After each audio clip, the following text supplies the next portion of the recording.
क्या दिवाली और छठ की छुट्टियों पर बिहार आए आपके परिजन चुनाव तक रुक कर वोट डालेंगे? हमने अलग अलग तरह के सवाल पूछे जिससे देश का जो बिहार की जनता है उसका एक मिजाज समझ में आए। क्योंकि और कई जब हमने प्रवासी बोला बिहारी भी वोट डालने आ जाएंगे। हाँ, भारी तादाद में वो अलग अलग राज्यों में रहते हैं, पलायन भी एक मुद्दा है, उस पर भी सवाल पूछेंगे। 65.8% लगभग 66% लोग कह रहे हैं हाँ ज्यादातर वोट डालेंगे, यानी जो प्रवासी हैं दूसरे राज्य में साहिल वो आएंगे यहाँ रुक कर वोट डालेंगे। और उनके लिए खास व्यवस्था भी की जाएगी। कुछ रुक सकते हैं, पता नहीं रुकेंगे कि नहीं रुकेंगे, ऐसा भी कहने वाले थे लगभग 21%। नहीं, छठ के बाद लौट जाएंगे, ऐसा 7.5% ने कहा, क्योंकि देखिए 28 अक्टूबर के आसपास छठ है और वोटिंग जो है वो 6-11 को है और फिर 14 को काउंटिंग है। कह नहीं सकते वाले 2.9%, ये भी दिलचस्प है। अब ये बाहर वाले जो ज्यादातर अन्य राज्यों में है जो वोट डालने यहाँ पर आएंगे, उनका क्या रुझान होगा वो भी बहुत इंटरेस्टिंग है। लेकिन जो अगला सवाल है, बिहार विधानसभा चुनाव में वोट देने का फैसला आप किस आधार पर करेंगे, ये सबसे बड़ा सवाल है। और आज की स्थिति में अगर हमने पूछा कि सबसे ज्यादा लोग किस मुद्दे को ज्यादा पसंद करते हैं, तो उसमें कहना है कि प्रत्याशी की छवि। एनडीए के समर्थक जो लोग हैं वो कहते हैं कि 23.6%। एनडीए के समर्थक लोग कहते हैं कि वो प्रत्याशी की छवि देखेंगे। विपक्ष का यानी महागठबंधन के लोग 15.9%, अन्य 12.1% और कुल 19.3% लोग कह रहे हैं कि हम प्रत्याशी की छवि देखेंगे, यानी लोकल कैंडिडेट कैसा होगा वो देखा जाएगा। पार्टी की विचारधारा और काम देखा जाएगा। 29% लोग एनडीए के समर्थक कहते हैं कि हम काम देखेंगे और उसके साथ साथ पार्टी की विचारधारा भी देखेंगे। ज्यादातर बीजेपी के लोग हो सकते हैं इसमें, ऐसा मुझे लगता है। विपक्ष महागठबंधन में 32.6% कहते हैं कि हम विचारधारा के आधार पर वोट करेंगे और कुल अगर देखें तो 28.4% लोग इस बात को समझते हैं। और अब असली मुद्दा निकल कर आता है कि रोजगार और भ्रष्टाचार जैसे मुद्दों को लेकर हम वोट करेंगे। एनडीए के समर्थक 26.5%, 37.1% विपक्ष के समर्थक कहते हैं कि हम भ्रष्टाचार और रोजगार के मुद्दे पर, यानी कुल 32.7% नंबर 1 पर रोजगार भ्रष्टाचार जैसे मुद्दे निकल आ रहे हैं। और राष्ट्रीय सुरक्षा अर्थव्यवस्था जैसे मुद्दे कुल सिर्फ 4% लोग कहते हैं कि हम इस मुद्दे को लेकर, और एनडीए के भीतर भी 4.9% लोग समझते हैं कि हम एनडीए के समर्थक भी कि हम राष्ट्रीय सुरक्षा और इसको लेकर वोट करें। अगला सवाल बहुत दिलचस्प है, वो बताने के बाद आपको ये बता दें कि अंत में हम आपको इस शो में बताने वाले हैं कि बिहार की जनता की नजर में सबसे बेहतर मुख्यमंत्री कौन है। ये हम उनसे पूछेंगे, कुछ देर में पूछेंगे। लेकिन उससे पहले जो अगला सवाल हमने पूछा है, अगर एनडीए ने सरकार बनाई तो क्या नीतीश कुमार फिर से सीएम बने रहेंगे? ये बहुत इंटरेस्टिंग डेटा है, क्योंकि चलिए इसका जवाब हम थोड़ी देर में ले सकते हैं। लेकिन आज की स्थिति में एक बात साफ नजर आ रही है कि राष्ट्रीय सुरक्षा के मुद्दे से ज्यादा रोजगार और महंगाई जैसे मुद्दे, ये बिहार के चुनाव में ज्यादा लोग वोट कर सकते हैं। और जाति जैसे मुद्दों पर हम वोट नहीं करेंगे, बिहार की जनता सर्वे में कह रही है, लेकिन असलियत में ये होता नहीं है। भाई दुबे जी, ये मैं आपको भी बताया। नहीं, देखिए मैं एक महत्वपूर्ण बात बताता हूं। पहले तो समूचे बिहार का अपमान मुख्य चुनाव आयुक्त ने किया। हम जब सब 11 राजनीतिक दलों के लोग मिलने गए उनसे, तो क्या कहते हैं कि बिहार के जो पलायन कर गए वहीं वोट रजिस्टर करा ले, यहां देने क्यों आते हैं? और आज इस बात का आप मूल्यांकन कर रही हैं कि यहां पर वोट कितने पड़ेंगे। 2,98,00,000 लोग मजदूरी के लिए पलायन कर गए।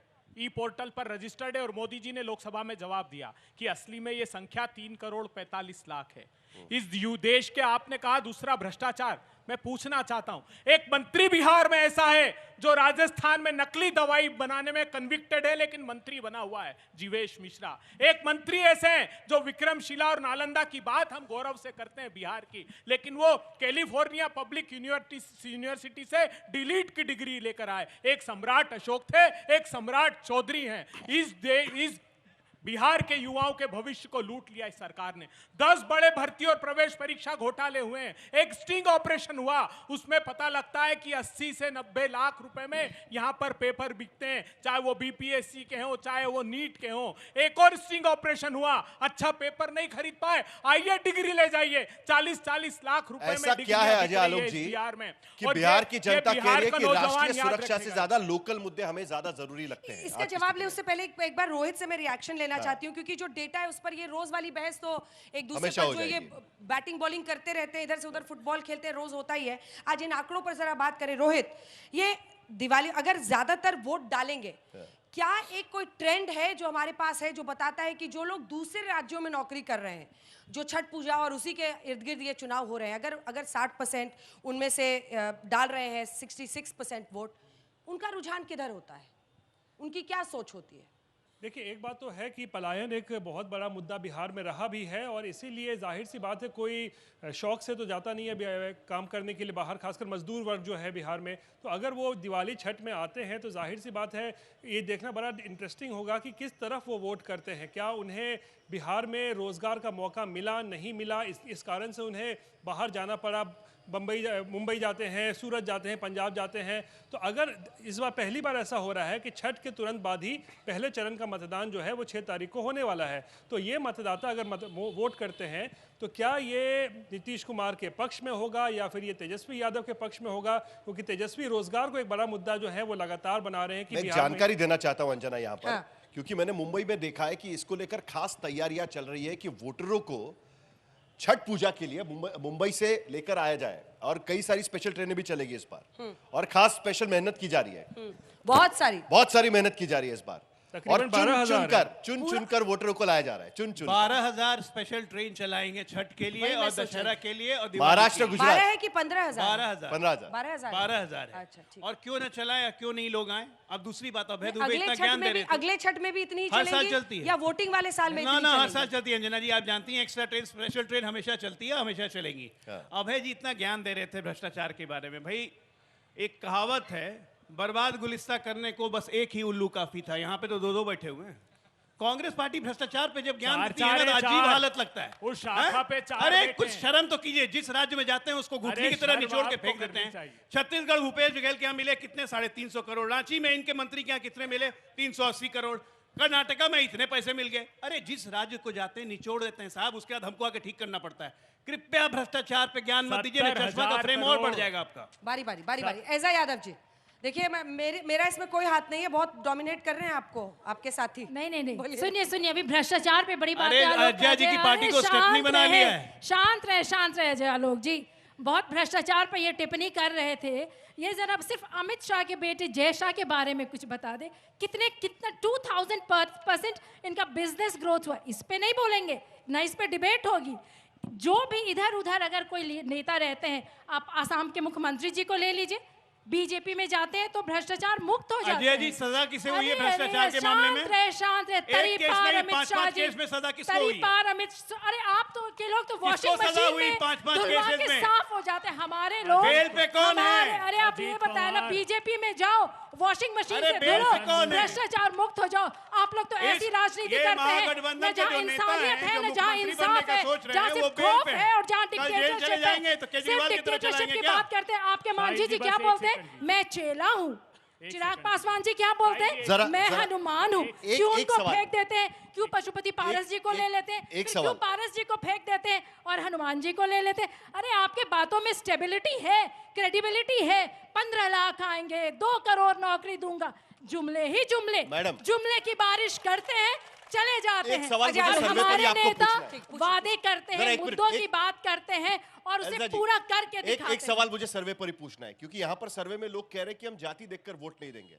समझ में नहीं आ रहा है कि ऐसे बिहार में कौन लोग हैं कि जो कह रहे हैं कि जाति देखकर वोट नहीं करेंगे। सारी तो राजनीतिक पार्टियां जाति देखकर यहाँ पर आई ऑब्जेक्ट सुने ये जातिवादी की ये हर राज्य में हर राज्य में, लेकिन बिहार में ऐसा नहीं है कि सभी लोग सिर्फ जाति देखकर जाति की राजनीति है कि जाति जिस राज्य में टिकट देती है ये पार्टियां, क्योंकि जिस राज्य में जातिगत जनगणना की गई है, सर्वे किया गया, सॉरी, और यहां से शुरू किया गया, यही सोचकर कि जिसका जितना अधिकार और जितना यूपी बिहार को बदनाम किया जाता है, महाराष्ट्र से लेकर सभी जगह पे होता है। मैं यही कहने की कोशिश कर रहा हूं, राज्य में ठीक है, आप आधी बातें कर रहे हैं, आधी बातें कर रहे हैं। सिर्फ जातिगत जनगणना नहीं हुआ, आर्थिक सर्वे भी हुआ है, एजुकेशनल सर्वे, इकोनॉमिक सर्वे, सारा सर्वे मैडम, और आपके उस सर्वे को बगल में आपके हर जाति में